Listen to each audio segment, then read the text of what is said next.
j'étais plus jeune. Puis moi, mes gilets de hockey ont tous des drapeaux du Québec sur les épaules. Puis la première fois que j'ai emmené mon gilet, puis je l'ai présenté aux parents, tout le monde était content. Sauf, malheureusement, quelqu'un qui nous dit, quand il parle des Québécois, il parle de vous, les Québécois. Il dit pas nous, il dit vous, les Québécois. C'est pourtant quelqu'un qui est ici depuis deux, trois générations. Puis quand il a vu mon drapeau, il m'a fait une grimace. Il dit, c'est quoi ça? Il reliait ça aux séparatistes. Parce que, donc, j'ai vu là, à Montréal, ce que j'aurais pas vu à Québec. J'ai vu qu'il y avait des gens qui avaient des réticences à adopter notre culture. Puis, pourtant, les Québécois, on les a tout le temps accueillis à bras ouverts. C'est ça aussi que je suis fier d'être Québécois. Malgré tous les épisodes dans notre histoire où on aurait pu se venger, ben, on a toujours été très accueillants. Alors, je suis très fier de vous présenter en conclusion de cette belle soirée un homme qui a changé ma vision du souverainisme, M. Jean-Jacques Nantel. Yeah! Bonjour tout le monde. La raison pour laquelle l'histoire est si difficile à prédire, c'est parce que les êtres humains réagissent. Ça va dans les deux sens. Là, c'est ce que je veux parler aujourd'hui. Avant de commencer à vous parler, parce que ce que je veux faire, c'est faire un récapitulatif de notre histoire pour montrer qu'on est rendu complètement dans le champ là, au Québec. On est complètement à l'extrême. Mais auparavant, j'aimerais signaler que la raison pour laquelle j'aime l'Union patriote, c'est que l'Union patriote promet de ne pas diviser les votes au niveau provincial, où la division se fait seulement, notamment chez les indépendantistes. Les gens se sont éparpillés pour les raisons dont je vais parler.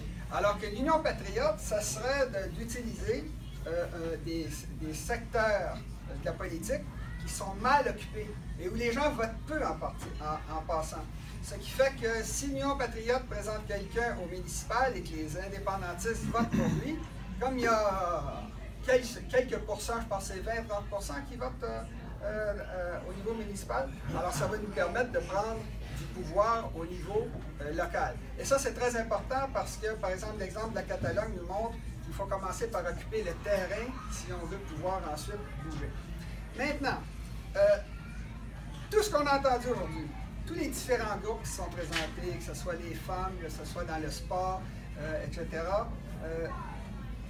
ce qui se passe, c'est que tout le monde a intégré le discours fédéraliste. Ils ont inversé les valeurs. Moi, quand ça a commencé, là, on parle d'un phénomène qui est occidental. En passant, c'est très important, ça. Quand les gens parlent du monde entier au Québec, ils parlent de la France, ils parlent de l'Europe, ils parlent des États-Unis. Là, je suis désolé, mais le monde entier, ça comprend aussi le Japon, la Corée du Sud, la Chine, l'Afrique du Sud, le Brésil. Il faut regarder globalement. Toute la question de la rectitude politique est quelque chose qui vient du massacre des nazis, qui ont été faits par des gens qui se prétendaient des surhommes parce qu'ils étaient blonds aux yeux bleus. Et ça a fini par refléter sur l'ensemble de la race blanche, qui est un groupe de salauds, de génocidaires qu'il faut faire disparaître. Et ça a été jusqu'à toucher le Québec, qui n'a pas commis des crimes. Le crime de racisme, la culpabilité par rapport au racisme, le white guilt, un mot anglais qui vient des États-Unis, c'est un crime et une culpabilité d'importation. Au Québec, ça a toujours été la langue. Ça ne fait pas partie des peuples latins, ça, le racisme. Ça vient plus des peuples anglo-saxons et germaniques. Les Espagnols en Amérique du Sud se sont mariés avec des Autochtones, les Portugais ont fait pareil, et nous aussi. Dans l'Ouest, on a tous les Québécois de souche ont du sang amérindien. Alors, c'est un crime d'importation qui nous a été tapé sur la tête par une foule de gens qui ont intérêt à le faire. Alors, quand ça a commencé, la rectitude politique, moi au début, je n'ai jamais senti de culpabilité en passant. Face aux Noirs, face aux Asiatiques, aux Juifs, n'importe quoi, les Autochtones, c'est zéro. Mais quand ils ont commencé avec la rectitude politique, ils m'ont dit, regarde là, il y a une belle petite planète bleue qui flotte dans l'espace, et c'est le seul endroit où il y a de la vie dans l'univers qu'on connaisse. Alors, il faut protéger ça. Comme on a des bombes atomiques, il faut que tout le monde se mette à se respecter les uns les autres sans tenir compte de la race, du groupe ethnique, de l'identité sexuelle, du sexe, etc. Alors, c'est une maudite bonne idée, sauver la planète, éviter qu'il y ait des guerres. Alors, j'ai embarqué. Et ça, c'était l'égalité véritable. Au Québec, comme la race, c'est quelque chose qui est extérieur à notre culture, une importation encore une fois, ben là, j'ai embarqué. Puis au début, c'était comme ça. Petit à petit, ça a évolué. Et comme tous ces phénomènes-là, ça a fini par s'inverser. Et aujourd'hui, c'est devenu, la rectitude politique, c'est carrément devenu des agressions contre les Blancs.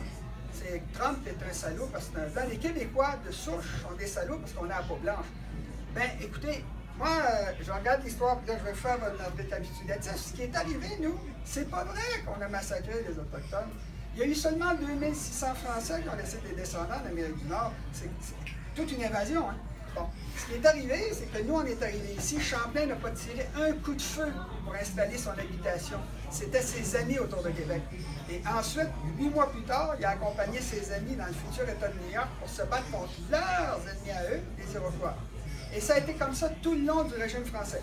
J'ai tort qu'on me dise où sont les charniers, où sont les chambres à gaz, où a lieu le massacre, où et quand.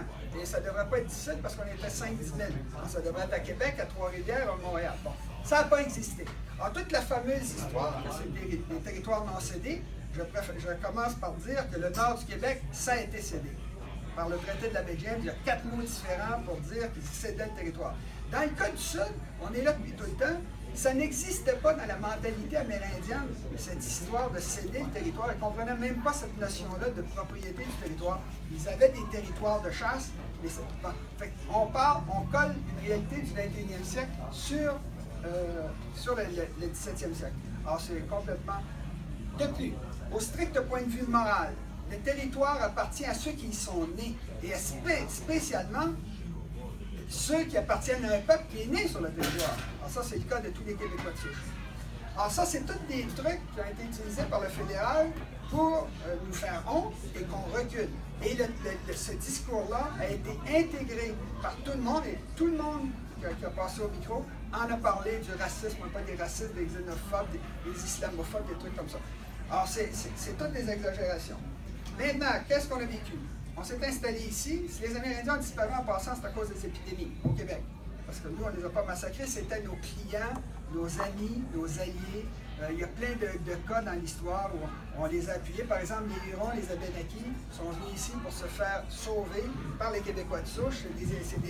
Ce sont des réfugiés à qui on a sauvé la vie. Puis on parle au 17e siècle. Alors, si on faisait un génocide, on aurait dû les exterminer. Alors, ils existent encore, ils sont à Québec.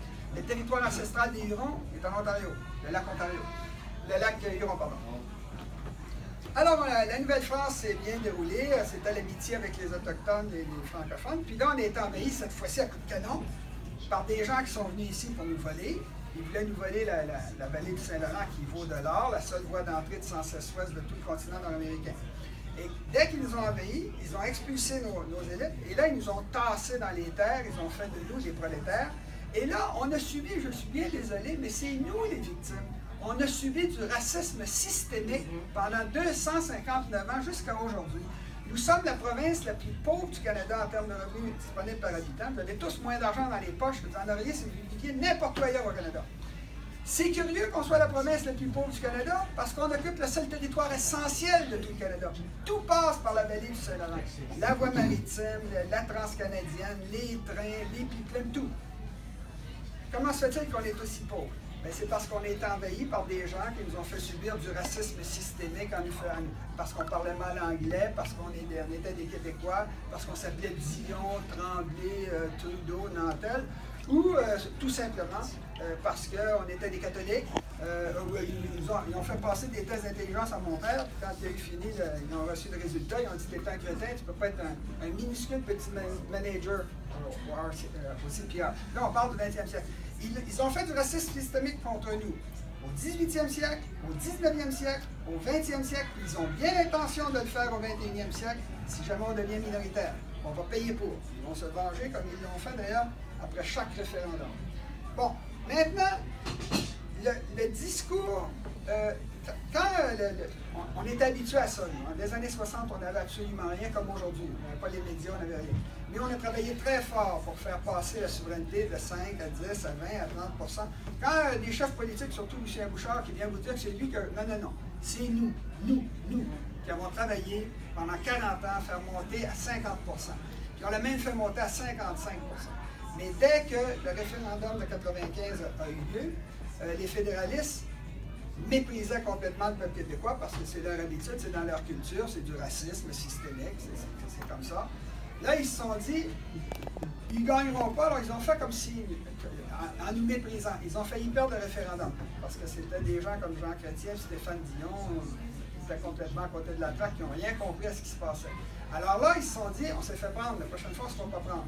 Alors, ils ont tout organisé pour tout faire baisser le pourcentage. Ça a commencé par Lucien Bouchard, qui avait 55 dans les sondages au début de 96, qui a refusé de le faire, qui a inventé la notion de conditions perdantes. J'appelle ça des conditions perdantes parce que l'idée c'était ça, c'est de faire baisser le pourcentage.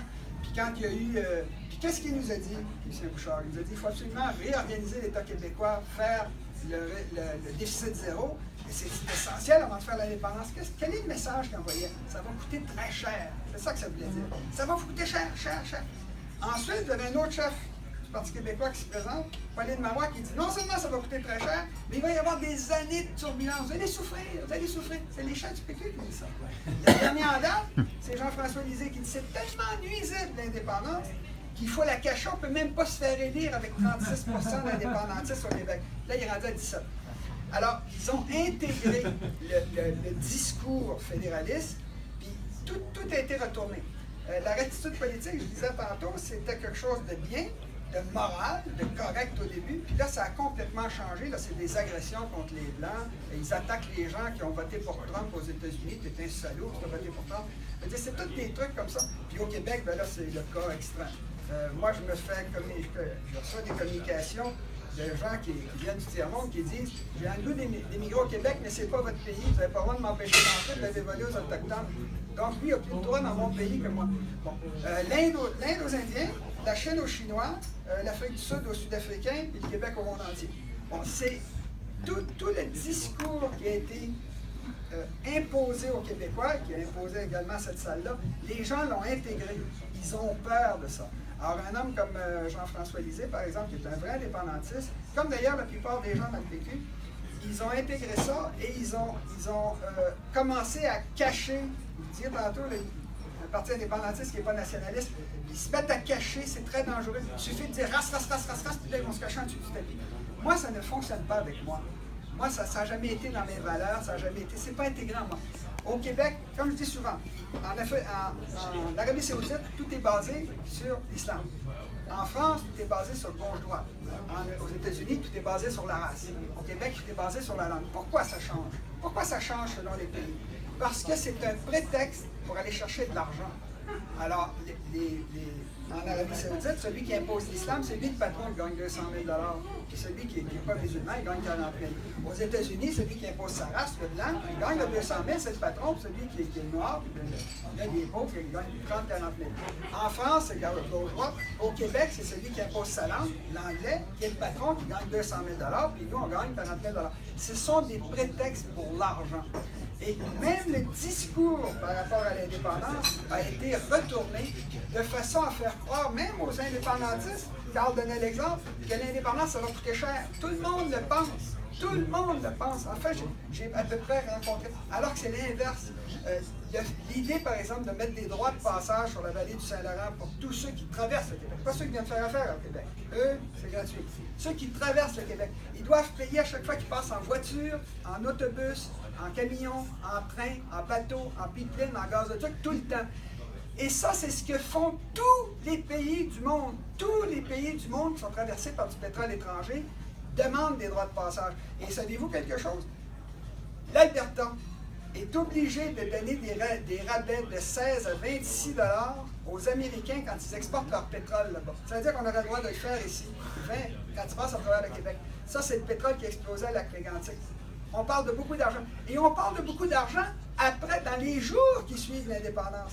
Dans les jours qui suivent l'indépendance, on arrête d'envoyer 50 milliards à Ottawa, pour que les anglophones touchent des salaires de 100 150 000 pour administrer nos impôts. Ça va aller à Québec, les 100 150 000 ils vont aller à Québec pour générer de la richesse à Québec. Il y a des ambassades étrangères à 50, 60, 70 qui vont être ouvertes à Québec, avec de l'argent étranger qui va venir d'étrangers chaque année. Ça, c'est immédiatement après l'indépendance. Et dans les jours